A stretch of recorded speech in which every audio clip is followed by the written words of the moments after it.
Which receiver is a lock to finish as a top 5 wide receiver this year in fantasy? All that and more in our bold prediction episode of the Locked On Dynasty Football Podcast. You are Locked On Dynasty Football, part of the Locked On Podcast Network. Here are your hosts, Marcus Mosher and Kate Magdziuk. Welcome into the Locked On Dynasty Football Podcast, everybody. I am Kate Magdziuk, joined as always by my fantastic co-host, Marcus Mosher of USA Today and Pro Football Focus man, Mr. PFF himself.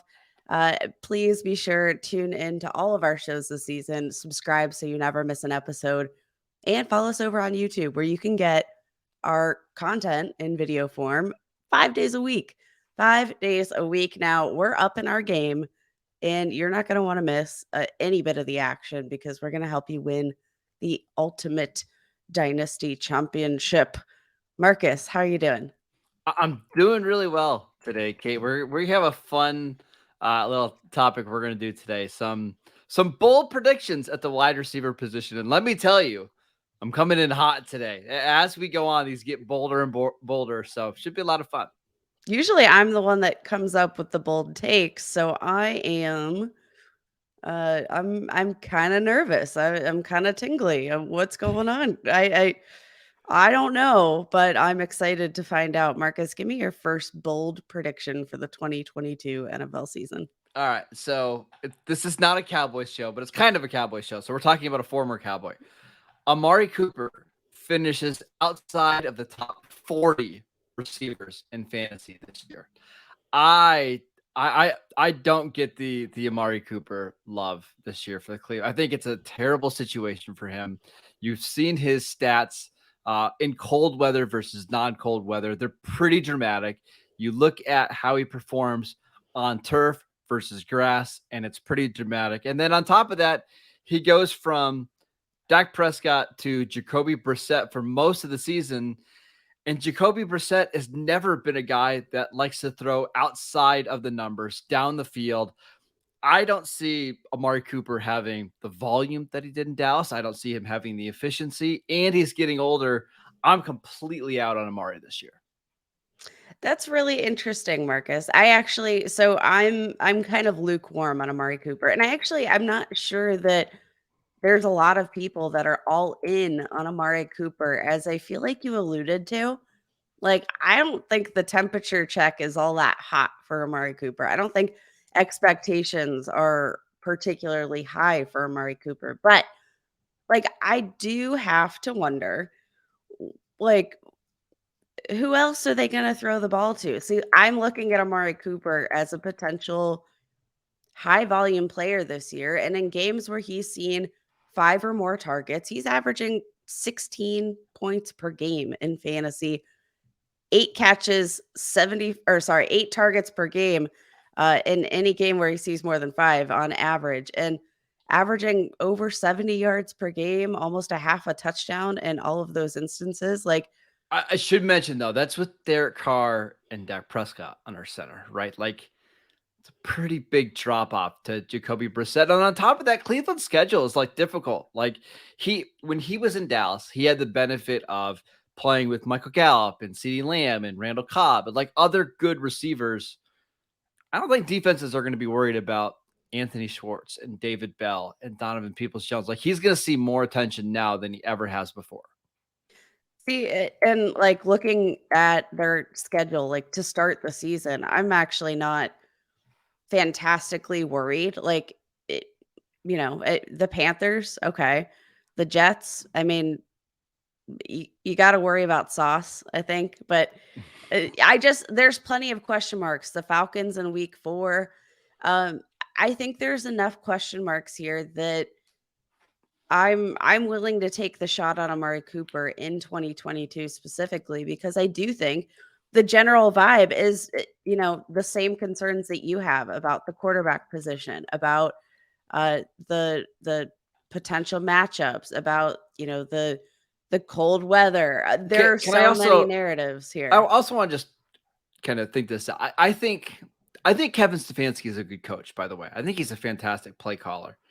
he's got to know that the best way to win without Deshaun Watson in this first 11 games is basically take the air out of the football, right? Like, don't you imagine like the Browns just being like the run heaviest team in the NFL the first 11 games. And then when they do throw, it's like super high percentage stuff to Kareem Hunt out of the backfield. It's play action rollouts to David Njoku where he can make plays after the catch. Like, I just envision if Cleveland plays this the way they want to, like Jacoby Brissett might only be throwing the ball like 19 times a game. And if that's the case, I really don't want Amari Cooper on my team. And you don't think there's a good chance that Amari Cooper is going to get like half of those targets? I'm not saying they're going to be high quality targets. I don't think Brissett's the type of quarterback that's going to know how to use Amari Cooper. I think they're going to use him more as a decoy than anything else. What a waste. What a waste for Amari Cooper. Especially I early still in the season. think he's being drafted as the wide receiver 28. I feel like I wouldn't be surprised if he finishes as the wide receiver 28. Now, am I drafting him in redraft leagues? No, I'm not looking to draft Amari Cooper. But from a dynasty perspective, Marcus, I think Amari Cooper is actually a very interesting buy. And nobody's really buying into Amari Cooper. And I think it's because of all these questions, right? About, the offense and Deshaun Watson. But those are more so questions for 2022 and not questions about his like long-term outlook. He just turned 28 years old. Like, he's not a super old wide receiver. We've seen plenty of upside in the past in the right situations. And like, if we're analyzing from just a football perspective, Deshaun Watson is a quarterback that can elevate Amari Cooper and will be willing to target him. So I guess I'm not as clear why we're not hopping onto Amari Cooper in Dynasty, because it feels I'd like rather have him in Dynasty than redraft. I will say that. Yes. Agree. So like, what would you trade? Would you trade a second round pick for Amari Cooper? And do you think you could get the deal done with a second round pick? Yes, I do think you can get it done with the second round pick. Yeah, and I probably would do that. If I'm in need of a receiver, I think I do that. You're just kind of saying this year's a wash. Let's see what they do in the final 5 games of the season or 6 games of the season with Watson and Cooper, and then kind of reevaluate, after this year. But yeah, I think I would do that. Being drafted on average as the wide receiver 34 in dynasty leagues in the month of August. So, I mean, this is quite literally the lowest his ADP has ever been in dynasty leagues. Like, some recent trades, you had Dameon Pierce and Amari Cooper for Deontay Johnson. Give me that all day. Give me Dameon Pierce and Amari Cooper. There's plenty of other trades. Amari Cooper for Byron Pringle and Michael Thomas. Give me Amari Cooper here. Like, it does not hurt to throw out some offers here for Amari Cooper, because the upside when you have Deshaun Watson on the field is probably going to be pretty high. And we could see a really nice jump in efficiency within this Kevin Stefanski offense with the establishment of the run and all of these elements there. I think there's something special still left in the tank for Amari Cooper. It's almost the start of the NFL season, and we absolutely love this time of year. And if you're into sports betting and fantasy, which you obviously are because you're listening to this podcast, you need a competitive edge to win. That's why we highly recommend the Elias Game Plan app. It's the ultimate sports betting and fantasy companion for the NFL, NBA, and MLB. Elias Game Plan is the only sports app from the most trusted sports name in sports. It's Elias Sports Bureau, the official statistician of U.S. Pro Sports. Their app lets you access team and player stats, head-to-head team comparisons, and Elias insights from the Elias Sports Bureau's research team. This app is really your one-stop source for player news and league-validated player stats and team records, expert game analysis for betting, building your fantasy team, and more. It's perfect for the preseason. It's perfect for your fantasy drafts. And with new features like player injury analysis available all the time, you can take your game to the next level. The NFL season is just a week away, so don't wait. Download the Elias Game Plan app today. And right now, they have a special offer for when you subscribe. Get a 14-day free trial off a monthly subscription plan. but only if you use promo code LOCKEDONNFL. Find Elias Game Plan Sports Betting in the App Store or Play Store right now and use promo code LOCKEDONNFL. All right, Kate, what's your spicy bold take for wide receiver this year? JuJu Smith-Schuster is this year's Cooper Kupp. Now that's a spicy one. Okay, let's hear it. There's a lot of different parallels that I'm going to make. So like, what does being this year's Cooper Kupp mean? Like, obviously, I'm going to give, some different categories here. Cause like we've seen upside from Cooper Kupp, and then we saw injury and kind of saw him cool off a bit, came back with a vengeance. He's on a great team. He like everything feels like this narrative fits for me. Like Cooper Kupp playing with a good quarterback, having that team with upside that we knew was probably going to win a lot of games.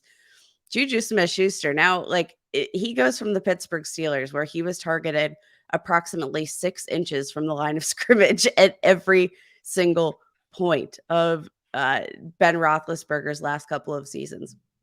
He goes over to a team now that Vegas is projecting like the moon for, despite the loss of Tyreek Hill, over under 11.5 wins.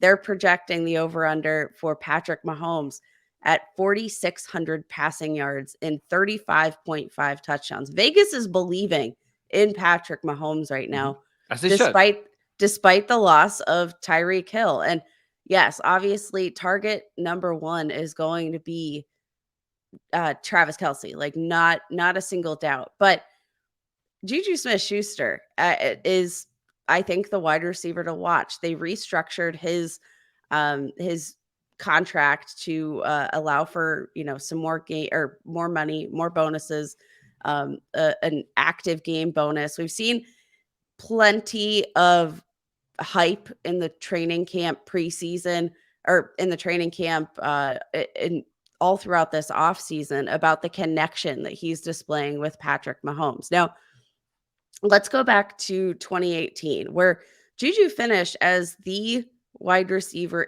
8 for fantasy football, the wide receiver 8. And he was playing alongside Antonio Brown. He was like, that whole narrative, that whole question mark of, is it only because he's playing with an elite talent at wide receiver, or, other elite talent on the field? Travis Kelce isn't an elite wide receiver, but he is an elite receiver. So like, if that was part of your argument for why you're not believing in JuJu Smith-Schuster, that's great. You can eliminate that from the equation because Travis Kelce's on the field. I don't think that's the case. But Marcus, it all comes down to me playing with Patrick Mahomes, the chemistry we've seen from Patrick Mahomes. We've already seen JuJu Smith-Schuster have a tremendous upside. Like, I don't think that people remember that JuJu Smith-Schuster is 25 years old. He's already had a 1,400 yard season. And Marcus, like, he's been kind of brilliant. Like, let's mark out 2021 when he was largely injured. Outside of that, 3 of his 4 previous seasons, he had at least 7 touchdowns, and was averaging right around 930 receiving yards per season. Like, he's already shown us his upside. And I do think that once he is in an offense where he's going to be given the opportunity to make plays down the field a bit more, because that was not what they were achieving in Pittsburgh. The offensive line wasn't good. You had Ben Roethlisberger, who was coming back from injury, incredibly immobile in his final seasons. And their entire game plan was to get the ball out as quickly as possible. That's not the game plan. The game plan is to let Patrick Mahomes be Patrick Mahomes. And JuJu Smith-Schuster, like, I don't think there's been any more clutch wide receiver that I've enjoyed watching more. And I'm just excited for a healthy version of JuJu. Will we get that? I don't know. He's had a knee injury, to close out the preseason, but it sounds like he should be good to go. And this is my last year in on JuJu, but Marcus, I mean, the price of JuJu Smith-Schuster right now, I don't know how you aren't buying into that. And we know the upside's so high. All right, so you made a really good argument. However, I'm going to be like the defense attorney here. Here's why I can't do it, Kate. I kind of think his body's just breaking down, and we've got a lot of evidence, right? Like, I think the yards per like target and yards per catch stat, I think that's a little bit of a Roethlisberger stat, which is fine. We can just kind of ignore that. To me, it's like the yards after the catch per reception. That's dropped now in 5 straight years. And you look at like just his injury history, Kate, since November of 2019, and it's pretty extensive, right? Like concussion in 2019, knee sprain in 2019 to the PCL, 2020, a knee sprain in week 3, 2020, a foot sprain, a chest bruise, a shoulder injury that caused him to miss 12 games. Now we've got a knee bruise. Like, this is all stuff that's happened over the last like 3 years. We've already seen him lose a little bit of his juice and his quickness and his speed. I know he's only 25 years old, but you just wonder, like, are we just seeing a 75% JuJu from what we saw as a rookie? That's my fear. I mean, I think that's fair, but I also think a 75% JuJu in his rookie and sophomore seasons, like, I still think that's better than a lot of wide receivers going in that similar range. And again, he is the probably going to rank second in that team in target share. We know that this team is going to live and die in Patrick Mahomes' hands.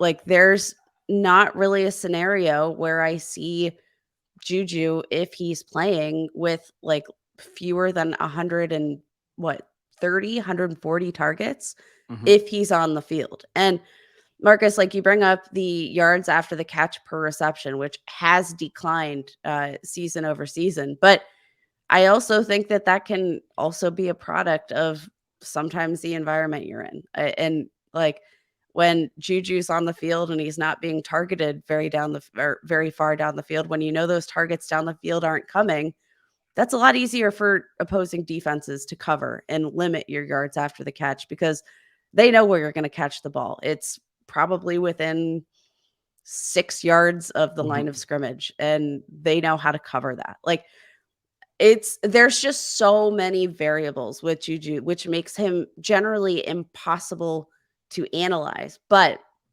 when we're talking about like the signs that pointed to the Cooper Kupp monster season, I think a lot of those traits apply to JuJu in terms of like the upgrade, or the upgrade at quarterback, the opportunity in a good offense with a good coach. Like, all of these things, I think, point to some big breakout. And I don't think they literally can't force feed Travis Kelce any more targets. Like, he's going to stuff his stomach with targets and explode if they give him any more. Like, they're going to have to use other weapons. And I think JuJu is by far the most talented option here. All right, let's get to my spiciest take, Kate. But before we do that, a public service announcement. Are you one of those people who thinks it's okay to drive while you're high? What's the worst that can happen? You end up driving below the speed limit? It's no big deal, right? Wrong. The truth is your reaction time slows way down when you're high. You're not only putting yourself in danger, but everyone around you. Stop kidding yourself. It's not okay to drive high. If you've been using marijuana in any form, do not get behind the wheel. If you feel different, you drive different. Drive high, get a DUI. All right. You ready for the spiciest take I have? I don't know if I am. You tell me, man. What do you got for us, Marcus? Because I'm excited to hear. I'm excited to hear what you're thinking. Allen Lazard will finish as a top 4 fantasy receiver during the 2022 You are season. nuts. You are nuts. Get out of here. Get off my podcast. Let's talk about the reasoning why. Oh my God. Kate, And Green Bay threw the ball.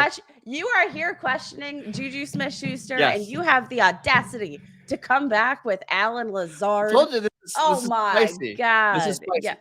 Yeah. Let's make the argument. This is wasabi. Like, this is ridiculous. The Packers threw the ball 600 times last year, and their top four of their top receivers and targets are gone. Devontae Adams and Marquez Valdes-Scantling. They combined for 225 targets last year. You also got 33 targets from Josiah DeGuara, like a fullback tight end hybrid. Equanimous St. Brown got 17 targets. Juwann Winfrey, who got cut yesterday, got 13 targets. Like, they could only throw the ball to Aaron Jones and AJ Dillon so many times, and they did it last year. Like, those guys combined for 102 targets. Let's give them 125 targets. You're still looking at like 200 voided targets. And it's not like this is a new player. We're wondering like if Aaron Rodgers likes Allen Lazard. He loves him. Like, he's been going on podcasts and saying Allen Lazard's our number one receiver. You know, it sucks to lose Devontae, but we love Allen Lazard. And it's clear that Aaron Rodgers doesn't like his rookie receivers. Like, he's already been criticizing them in the media. He wants Sammy Watkins to play, and good luck. Randall Cobb is old as dust. Allen Lazard could very easily go from 60 targets last year to 150, and there would still be 100-something targets left over. Since Aaron Rodgers has become the starting quarterback for Green Bay, there's only been 2 seasons where there wasn't at least one player with double-digit touchdowns. Like, Aaron Rodgers just supports number one wide receivers all the time. Why not Allen Lazard? I mean, like, for me, Marcus, what you did was make the case for a great Allen Lazard season. And I agree. But you have to make the justification top 4. What in the world have you seen out of Allen Lazard so far in his career that makes you believe that he is more likely for a top 4 season than JuJu Smith-Schuster, who's at least sniffed it? Because he doesn't have Travis Kelce on his team, right?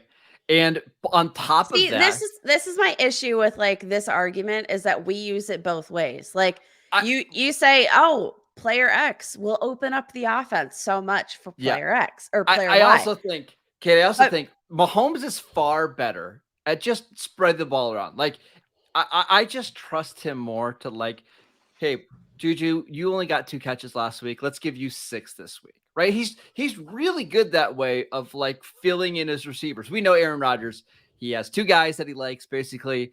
And if you're not part of the circle of trust, you're just getting squeezed out. Right. I think this is just going to be the year where Rodgers is like, you know what? I trust Allen Lazard. I trust Randall Cobb. Those are the only receivers that I'm throwing the ball to. I think you're going to have to worry about Robert Tonyan in the end zone, but that's just me. As long as it's possible. I think that's possible. Yeah. I mean, that's just me. Just me. Okay. It's just when you're getting targets from maybe the most efficient quarterback in NFL history, and you've been pretty efficient yourself, and now you're in line to maybe see like close to triple the amount of targets you saw last year, it just wouldn't be a surprise. Like, Kate, would you be shocked at all if we're going into October show and it's like, hey, Allen Lazard leads the NFL in targets through 4 games? I mean, I'd probably still be surprised, yeah, but like I get it. I get it. Yeah. I get it. It's fine. Okay. But I still You just want to poo-poo this one. Go ahead. You can. It's fine. Like, it's just, it seems fitting that we did the announcement here, the PSA about driving high. And now we're like, I cannot believe that was the segue into this segment right here. But Marcus, looking at ADP, because let's bring it back to Dynasty. I know you believe in him for this season. Like, the price point for Allen Lazard, kind of delicious. All right. Allen Lazard for a 2023 and 2024 third round pick. Yeah. Do it. Because let's say he doesn't reach my top 4 prediction and he's the 13th ranked receiver, which I think is very realistic, right?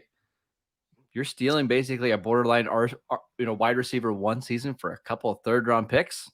Sure. I mean, even if he's a wide receiver too, that's Even still if he's a wide receiver too, you're serviceable stealing for him. your team. Allen Lazard for a 2023 third. Yeah. Allen Lazard for a 2023 second. Yes.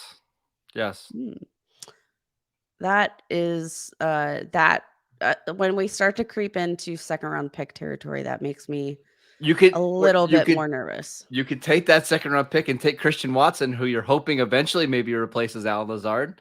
Like that's kind of what you're doing with that pick. I'd rather just have the guy that is going to be the wide receiver 1 this year with Rodgers. That's fair. Allen Lazard for Jerome Ford and Tyquan Thornton. Allen Lazard. Yeah. Allen Lazard and Calvin Ridley for Miles Sanders and Auden Tate, who I don't even think is on a roster right now. Give me that Allen Lazard, Calvin Ridley package. Yeah, I mean, I'm not buying into your bold take, Marcus, but I am buying in to Allen Lazard and his current value in dynasty leagues because, I mean, you're right. Like, we know Aaron Rodgers is a fickle, grumpy, mistrusting man. And yeah, he could break the boundaries on that one. Yeah. All right. That is it for today's show. Thank you for making Locked On Dynasty your first listen today. We'll be back tomorrow to talk about some of our bold predictions at the tight end position. I know Kate's got some hot takes there. But before we do that, I want to tell you guys to go listen to the Ultimate Pro Football Preview 2022. It's an 8-episode extravaganza to get you ready for the NFL season. The local team experts of the Locked On Podcast Network, plus a betting angle from Lee Sterling of Locked On Bets, all combining into one ultimate NFL preview. Search for Ultimate Pro Football Preview 2022 on your Odyssey app, YouTube, or wherever you get your podcasts. You can follow this podcast on YouTube as well. Check us out over there. We've got new shows coming out every single day. Download the podcast wherever you get your podcasts. Follow Kate at FF Ball Blast. I am at Marcus _Mosher. We'll see you guys right back here tomorrow.